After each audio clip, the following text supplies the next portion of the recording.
Baik, terima kasih para narasumber, Bapak Ibu dan saudara-saudara sekalian. Jadi dengan filosofi kotak Pandura yang tadi disampaikan dengan sangat baik oleh teman-teman ini, jadi termasuk juga Mas Roy Suryo. Jadi acara kita ini bukan membuka kotak Pandura, karena kotak Pandura sudah dibuka. Siapa yang membuka itu adalah abuse of power dari Presiden Jokowi. Itu yang membuka kotak Pandura. Nah, dalam catatan saya tadi setelah mendengar filosofi dari Mas Resoryo, ada 5 kotak yang sudah dibuka. Jadi bukan hanya satu aja dampaknya seperti itu. Dalam mitologi Yunani apalagi kalau sampai 5. Yang pertama adalah supremasi hukum menjadi supremasi kekuasaan. Ini kotak Pandura yang pertama. Akibatnya apa? Pemilu yang seharusnya merupakan cermin peningkatan kualitas peradaban bangsa di dalam demokrasi, kini direduksi hanya menjadi legalitas bagi perpanjangan kekuasaan Presiden Jokowi melalui nepotisme. Dan ini sangat berbahaya. Buktinya kemarin muncul berita Mas Bobi mau menjadi calon gubernur, sekretaris Bu Iriana mau menjadi wali kota Bogor. Ini ada akibat dampak kotak Pandura yang pertama, yang menguntungkan dewa-dewanya, bukan rakyatnya. Kotak Pandura yang kedua adalah sikap kenegarawanan Hakim MK oleh Anwar Usman direduksi menjadi sikap kekeluargaan. Jadi ketika menyangkut karakter, satu-satunya boleh dicek di dalam syarat pejabat tinggi negara yang memasukkan sikap kenegarawanan itu hanya Hakim MK. Jika ketika ini direduksi, maka akibatnya ini mematikan peran dari MK sebagai the guardian of democracy. Maka ini saya katakan sebagai kotak Pandora yang kedua. Ini sangat-sangat berbahaya.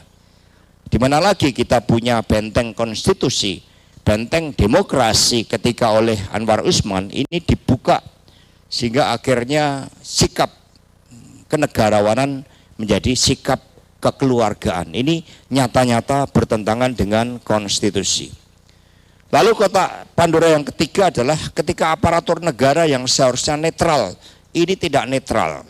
Begitu banyak intimidasi itu terbuka dan tidak mungkin itu tanpa suatu perintah yang tertinggi.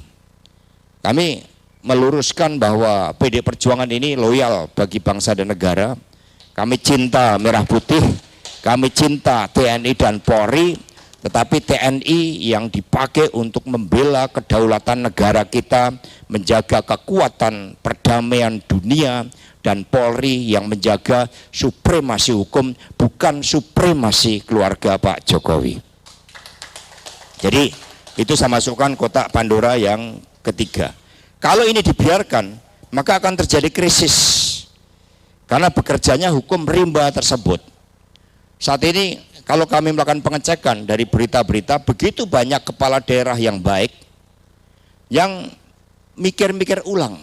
Bahkan ada yang tidak mau untuk maju menjadi kepala daerah karena apa? Karena mereka tahu bahwa abuse of power Presiden Jokowi ini telah menciptakan harga politik yang mahal.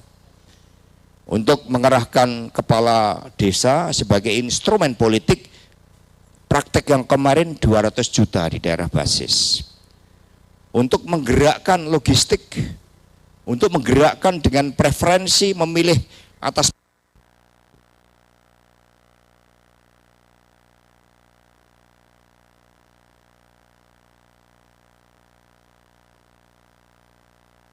money politik sehingga demokratisasi berdasarkan kajian begitu kuat sehingga personifikasi ini ditambah dengan kekuasaan berbagai kotak Pandora yang dibuka tadi, ini menjadi matinya demokrasi. Sehingga banyak karena pilihan presiden itu serasa pilihan kepala desa, maka banyak calon-calon kepala daerah, wakil kepala daerah yang akan bertarung pada November 2024 sekarang mencari cara berapa dana. Kalau kita mau jujur, anggota DPR RI kemarin dengan pertarungan money politik yang luar biasa tanpa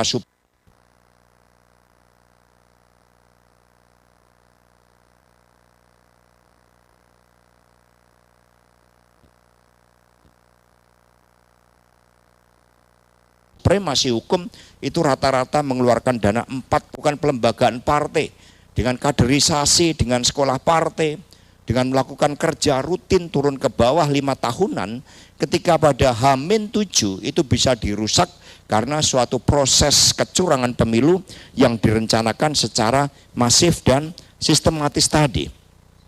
Itu kotak Pandora yang ketiga, dan ini juga akan mematikan suatu meritokrasi. Karena nggak ada lagi, untuk menjadi pejabat negara harus mencari hubungan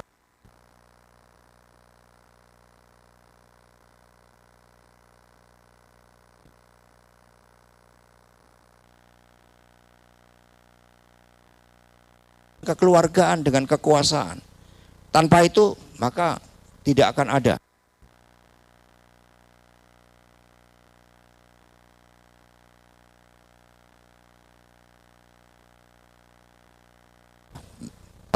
Jadi ketika sumber daya negara dikerahkan, maka hasilnya ya seperti korupsi pertambangan. Itu kan sudah dipraktekkan sebelumnya, kasus Sambo misalnya. Itu kan juga tidak terlepas dari judi online, dari dugaan ya berbagai tugas-tugas aparat penegak hukum yang seharusnya melindungi hukum, tetapi hukum dijadikan alat untuk memobilisasi kapital, dan itulah yang kemarin dipakai sumber daya negara. Maka ketika kotak Pandora yang keempat ini melalui Crazy Rich Helena Lim misalnya, itu bisa kemana-mana itu. Nah, nanti Mas Petrus bisa mengangkat itu. Jadi bagaimana kerugian negara, dan banyak yang kemarin menjelang pemilu itu namanya RKAP pertama.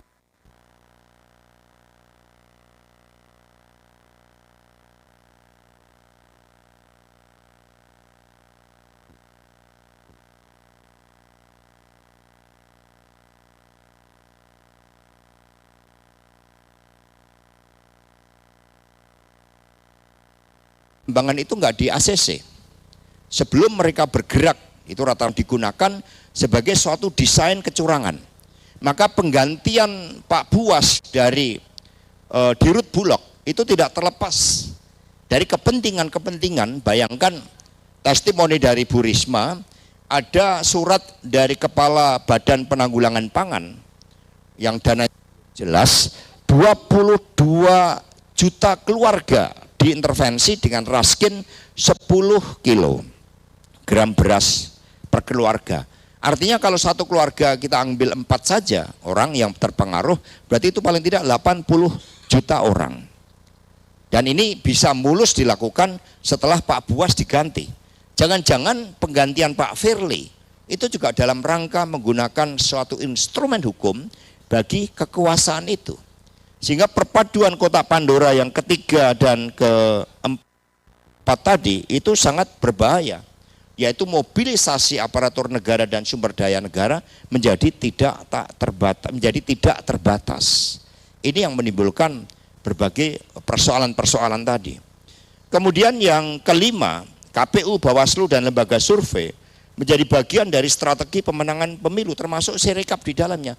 Jadi Sirekap itu instrumen legalitas yang dipakai, itu muara dari 5 kotak Pandora dari kotak Pandora yang kelima tadi, ketika yang harusnya menjadi wasit jadi pemain, baik secara langsung ataupun tidak langsung. Sehingga ketika ditanya bagaimana dengan data-data server yang berada di luar negeri, langsung mengadakan konferensi pers Mas Roy Suryo tadi. Oh, enggak mungkin, padahal itu ternyata terbukti bahwa servernya berada di luar. Nah, ini peran dari Alibaba itu bagaimana secara politik, secara geopolitik. Pemilu kita tidak terlepas dari pertarungan geopolitik. 65 itu 3 juta nyawa lenyap, itu harga kekuasaan untuk mengganti kepemimpinan Bung Karno. Itu 3 juta menurut pengakuan Pak Sarwo Edi. Jadi itu harga pergantian kekuasaan.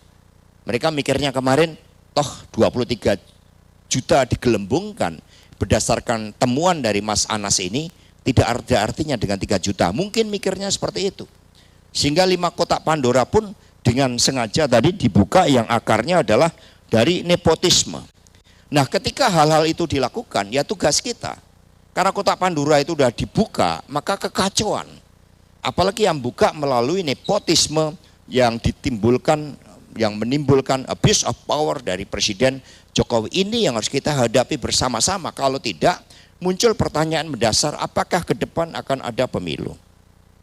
Yang kedua, apakah suatu nilai-nilai yang dibangun dari keberadaan bangsa ini berupa suatu filosofi yang ideal tentang arah masa depan kita sebagai negara yang punya cita-cita membangun kepemimpinan Indonesia bagi dunia, sebagai negara yang tradisi spiritualitasnya luar biasa, lalu kita diam membiarkan etika, moral, dan hukum diinjak-injak demi kepentingan keluarga. Sehingga Profesor Ikrar Nusa Bakti mengingatkan seluruh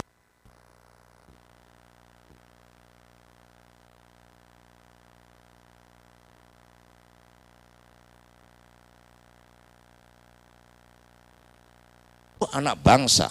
Masa satu muncul suatu mimpi yang luar biasa tentang apa yang disebut bangsa Indonesia, masa kita sebagai pemilik republik dikalahkan hanya satu keluarga?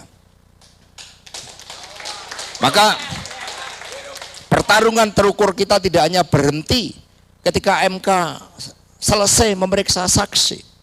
Kita harus melakukan perlawanan. Kalau tadi Mas Roy Suryo mengatakan bahwa berdasarkan gugatan para pakar IT di Komisi Informasi Pusat, lalu mereka harus membuka bahwa yang namanya C1 metadata itu harus terbuka bagi publik demi kedaulatan rakyat, demi masa depan kita.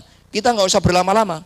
Kalau besok KPU masih buka, besok jam 11 kita datang ke KPU dengan surat resmi untuk meminta C1 metadata itu.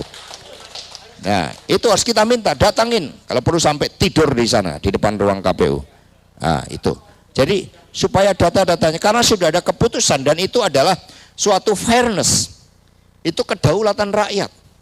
Kalau tidak, yang ada adalah kekacauan. Maka teman-teman semuanya, ketika hal yang menjadi ukuran peningkatan demokrasi dan peradaban kita lalu dilanggar, ditabrak dengan sengaja, maka yang kami khawatirkan adalah terciptanya suatu krisis. Meskipun tanggung jawab kami bagi rakyat, bangsa dan negara, kami tidak ingin adanya krisis. Kami tidak pernah memprovokasi adanya resultante antara krisis moneter, krisis ekonomi, sosial, politik. Tetapi indikasi ke arah sana itu sangat mengkhawatirkan. Yang pertama, rupiah sudah melemah ke 16.000. Yang kedua, harga-harga kebutuhan pokok rakyat. Yang ketiga, fundamen makroekonomi kita, beban utang luar negeri kita yang begitu besar.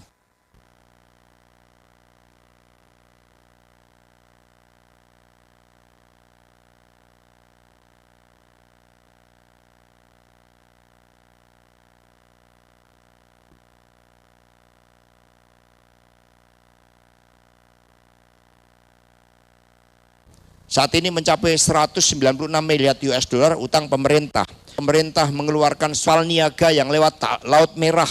Itu sudah diserang pemberontak.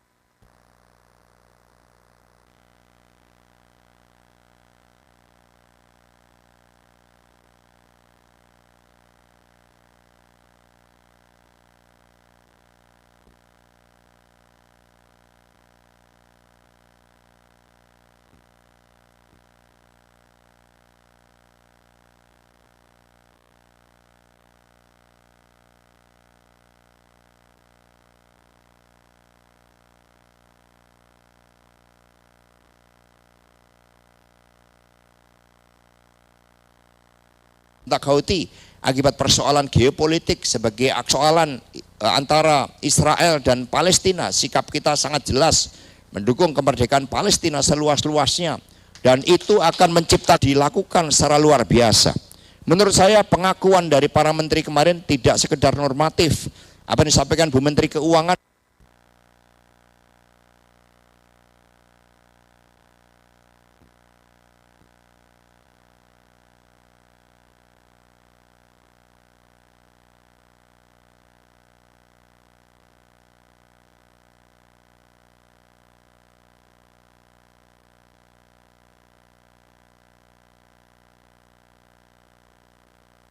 bahwa social expenditure kita mencapai 497 triliun rupiah.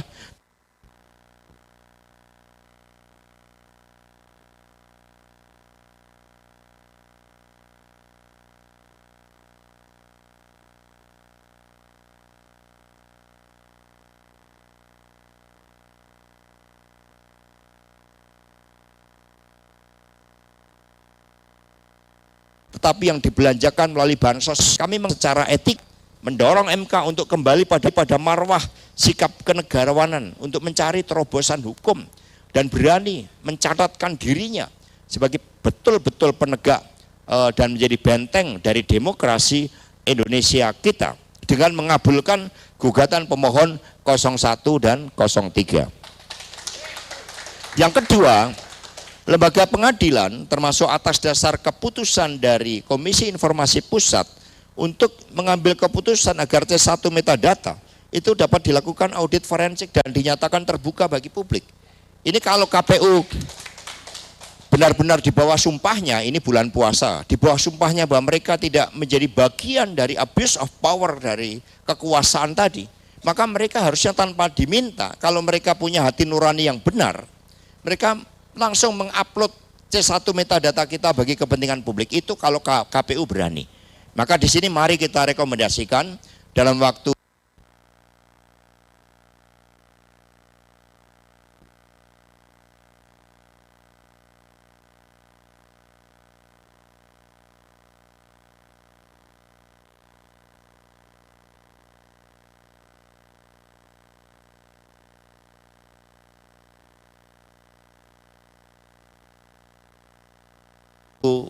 dua kali 24 jam sebaik KPU kita desak 02 namanya Pak Hasibuan, siapa?